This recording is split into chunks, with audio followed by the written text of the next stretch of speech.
Recevez nos salutations le plus chaleureuses de partout où vous nous regardez. Bienvenue à ce premier numéro de Femmes, épouses, mères. Investir en faveur de femmes, 2 points, accélérer les rythmes. Tels sont les thèmes retenus à l'occasion de la Journée internationale de droits de la femme en cette année 2024. Derrière un grand homme se cache une grande dame, dit-on. Sur ce, nous avons décidé de mettre en évidence en ce mois le travail abattu par ces grandes femmes, qui sont nos sœurs, nos mamans, qui accompagnent la vision du Seigneur dans leur ministère et à côté de leur époux. Spécialement pour ce numéro, nous recevons pour vous la femme du directeur général de Metanoia TV. Retrouvons-nous avec elle juste après cet élément.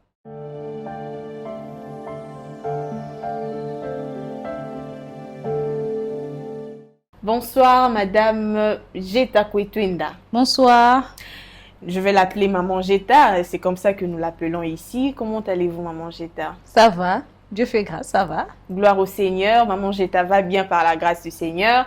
En tout cas, nous sommes ravis de vous recevoir sur ce plateau, en tout cas pour ce premier numéro, parce que vous êtes une réponse aux nombreuses questions que se pose le grand public, de savoir qui est cette femme qui accompagne cet homme dans cette vision, qui est cette femme qui est l'épaule sur laquelle le visionnaire trouve refuge en tout cas, qui est cette femme qui prodigue de conseils à son mari afin que nous puissions être édifiés, parce que Metanoia est une chaîne qui édifie vraiment le corps du Christ.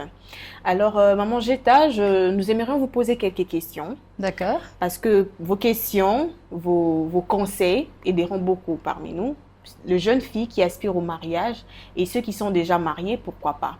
Alors, nous aimerions savoir en ce qui concerne la vision qu'a donnée le Seigneur à votre mari, que je salue en passant, le directeur général de Metanoia Télévision, Trésor Kwetwenda. Alors, nous aimerions savoir la vision de Metanoia. Vous l'avez su avant de vous marier ou quand vous êtes entré dans le mariage? La vision, ils me l'ont parlé lorsque nous étions encore fiancés. Oui. Ah oui. Donc, c'était vraiment un fiancé qui vous dit tout, hein? Voilà. Gloire au Seigneur, j'ai pris que vous puissiez trouver des fiancés, des maris comme le dit Maman Jeta, et son fiancé lui disait tout. Alors, quelle était votre réaction face à cela? Parce que ce n'est pas facile, hein? C'est une grande vision. Qui dit grande vision demande beaucoup de moyens financiers et tant d'autres. Quelle était votre réaction par rapport à cela? Vous n'avez pas senti votre mariage en danger? Je me souviens encore de ma réaction.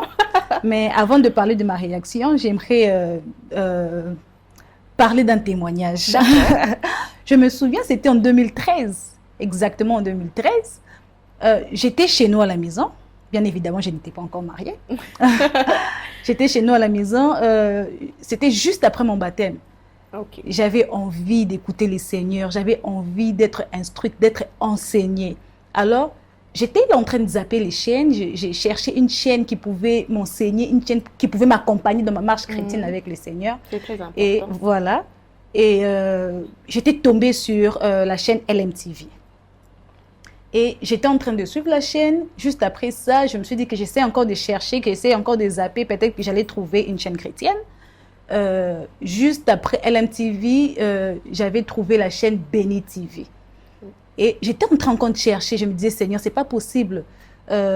Dans ce bouquet, il n'y a que 2 chaînes chrétiennes. Moi, j'avais envie d'apprendre. J'avais envie d'apprendre, j'avais envie d'être enseignée, j'avais envie d'exploser.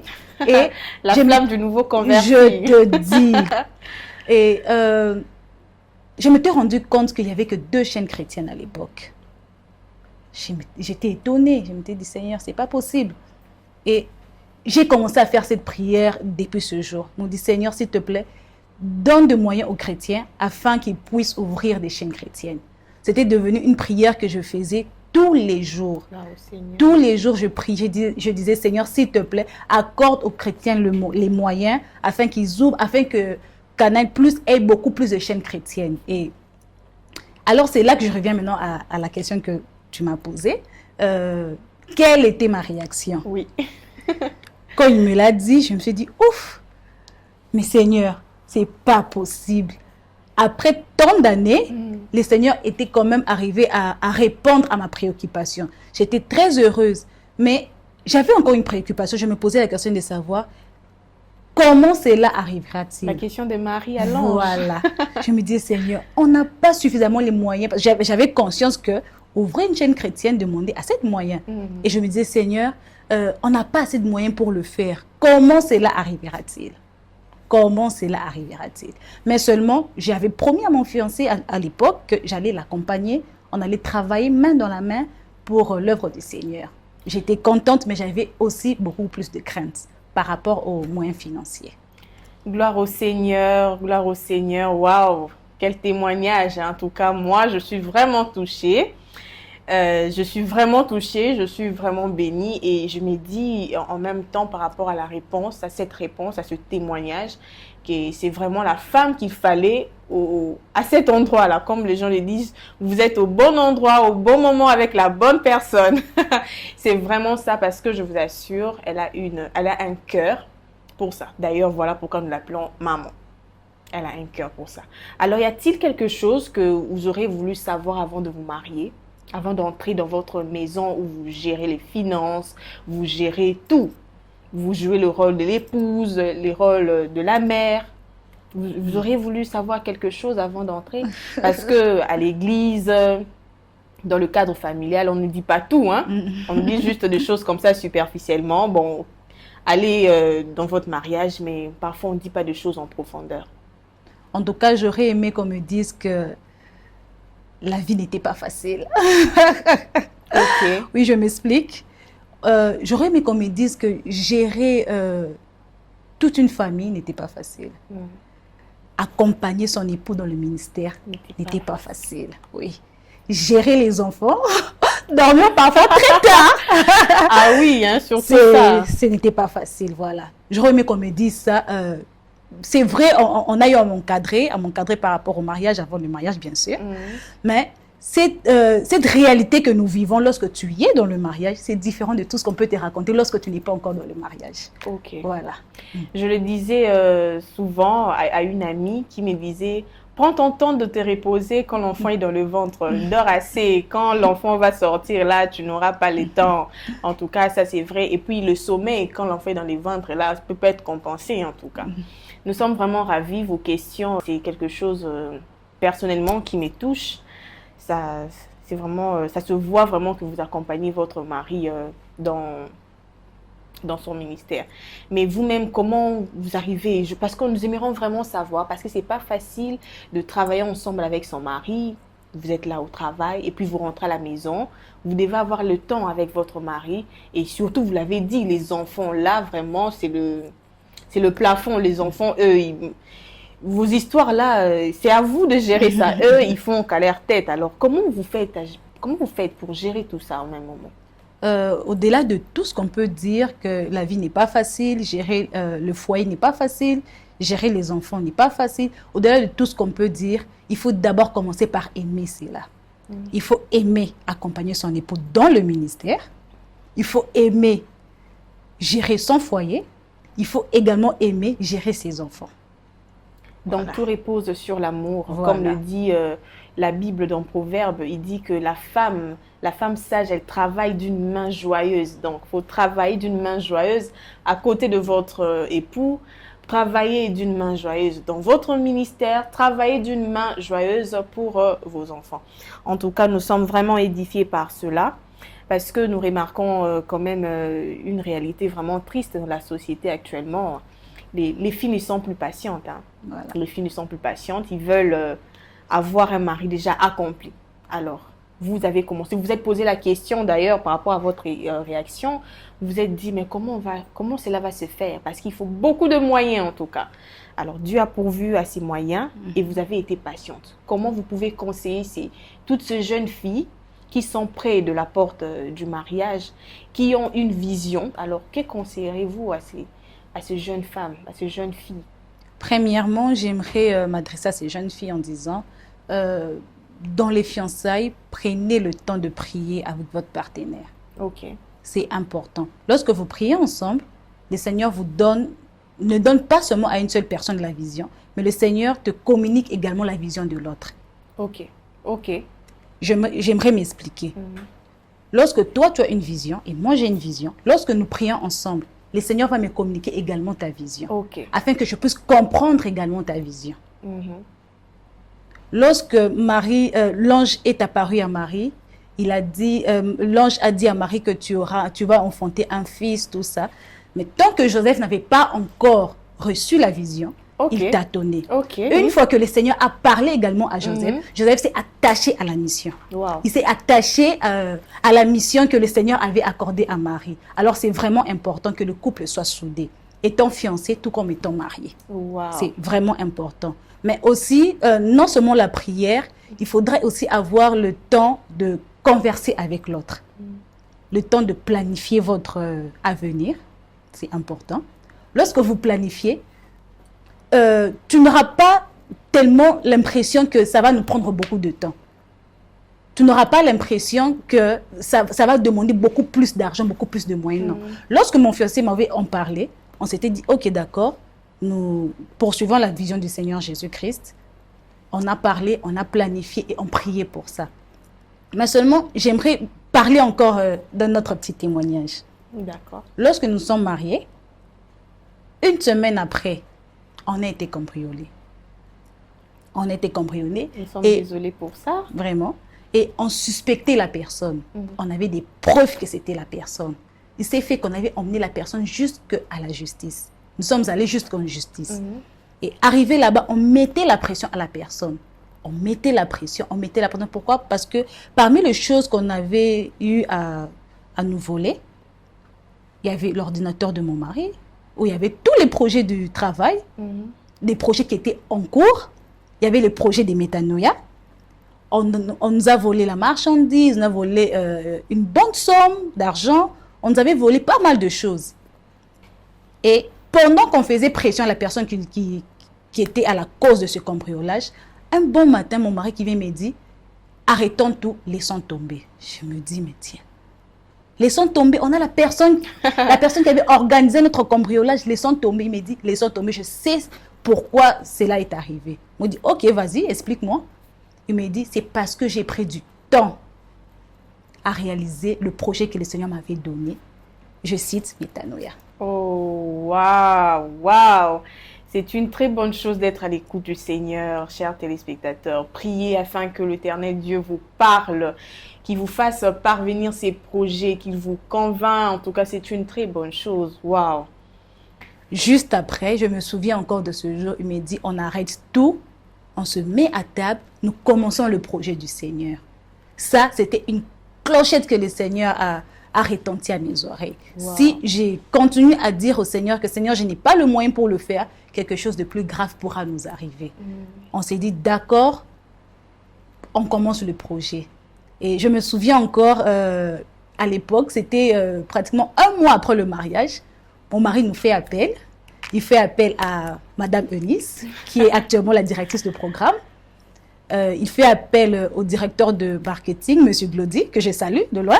Nous saluons en tout cas, nous vous aimons énormément, Monsieur Glody. Oui, il fait appel à notre bien-aimé Jonathan Damassala, qui est maintenant à l'étranger, que je salue de loin aussi. Que nous saluons également et que nous faisons de gros bisous parce que c'est mon tendre époux. Et on était là sur une table en train de réfléchir. Parce que la parole de Dieu dit, tu ne peux pas construire une maison sans pour autant calculer les dépenses. Exactement. On était là sur une table, on a commencé à budgétiser par rapport au projet. Je me souviens encore de ce jour, on était sur la table, autour d'une table, chez moi à la maison, bien évidemment. On était en train de rassembler les papiers que demande l'État congolais pour ouvrir une chaîne de télé. On faisait nos dépenses, on faisait nos calculs, on calculait nos dépenses, on rassemblait tout ce qu'il fallait. Et juste après ça, on s'est dit, ça y est, nous nous lançons pour le projet que le Seigneur avait, pour la vision que le Seigneur avait communiquée à mon tendre mari. Gloire au Seigneur, nous acclamons le Seigneur Dieu Tout-Puissant pour la réalisation de ce projet et surtout d'avoir mis une femme extraordinaire à côté du directeur général, Trésor Kwetuenda, que nous saluons également. En tout cas, c'est une très bonne chose. Nous sommes vraiment ravis d'écouter tout cela. Alors, Maman Jeta, dites-nous, parité, égalité. L'Église nous demande d'être soumise, la société nous demande de crier parité, égalité. Devons-nous associer ces deux concepts ou devons-nous les dissocier? La parité. J'aimerais tout d'abord donner une brève définition de la femme. Oui. La femme est un être humain doté de potentiel, doté d'intelligence, doté de talent. Ce qui veut dire, au niveau professionnel, c'est tout à fait normal qu'elle réclame la parité. Pourquoi? Parce qu'elle a eu à étudier, elle a eu à faire ses recherches, elle mérite le même poste qu'un homme. C'est tout à fait normal. Mais que nous dit la parole de Dieu par rapport à la parité? La parole de Dieu nous dit, femmes, soyez soumises. Femmes, soyez soumises. Et hommes, aimez vos femmes. Ce qui veut dire, l'homme reste le chef de la famille. L'homme reste l'autorité morale de la famille. Oui. Quand l'homme dit oui, ça reste oui. Pourquoi? Parce que c'est le chef que le Seigneur a établi au niveau du foyer. Mais par rapport au niveau professionnel, là, j'insiste, je le répète, c'est tout à fait normal. La compétition, elle est loyale. Retenons que l'homme reste le chef de la famille. En tout cas, ce n'est pas à confondre. La femme, vous pouvez crier parité à la société, dans l'entreprise où vous travaillez, mais retenez que vous devez soumission à votre époux. Alors, Maman Jeta, quand tout va mal dans votre vie, quand vous traversez des moments sombres, en ce moment-là, qu'est-ce que vous faites? Quel est votre appui? Le seul remède pendant les moments difficiles de ma vie, c'est la prière. Je tourne mes yeux vers l'Éternel. Je sais que l'Éternel va me donner une solution. Il va apaiser mon cœur. Amen. Il va frayer un chemin et la solution sera trouvée. J'aimerais vous parler d'un petit témoignage de ce que nous avons eu à connaître au niveau de Métanoïa Télévision. À un moment donné, la chaîne avait arrêté d'émettre. On s'est mis à chercher des solutions par-ci, par-là. On s'est mis à toquer, croyant que nous allons avoir la solution auprès des amis, auprès de plusieurs personnes. Croyez-moi que nous n'avons trouvé aucune solution. Aucune solution. Tout était sombre, tout était compliqué. Nous avons passé des moments très compliqués. Et je pouvais même voir mon mari comment ça l'affectait, comment ça affectait sa manière de faire. Il cherchait tellement à résoudre le problème, mais on n'avait pas de solution. On s'est dit une seule chose, prions, et c'est le Seigneur qui va nous donner la solution. Amen. Nous nous sommes mis à prier. J'aimerais raconter encore une chose. C'était en 2022, si je ne me trompe pas, nous étions allés à une veillée au niveau de mon église. Je pouvais voir comment mon mari pleurait. Le poids du ministère. Le poids du ministère. Quand je pouvais le voir comment il pleurait dans la présence du Seigneur. Il pleurait, il cherchait la face de Dieu. Pourquoi? Parce que tout était sombre. Partout là on toquait, aucune solution ne nous avait été donnée. Alors on n'avait qu'une seule solution. On s'était décidé de prier, d'invoquer l'Éternel. Et aujourd'hui, croyez-moi, nous voyons la main de Dieu Amen. dans Métanoïa Télévision. Amen.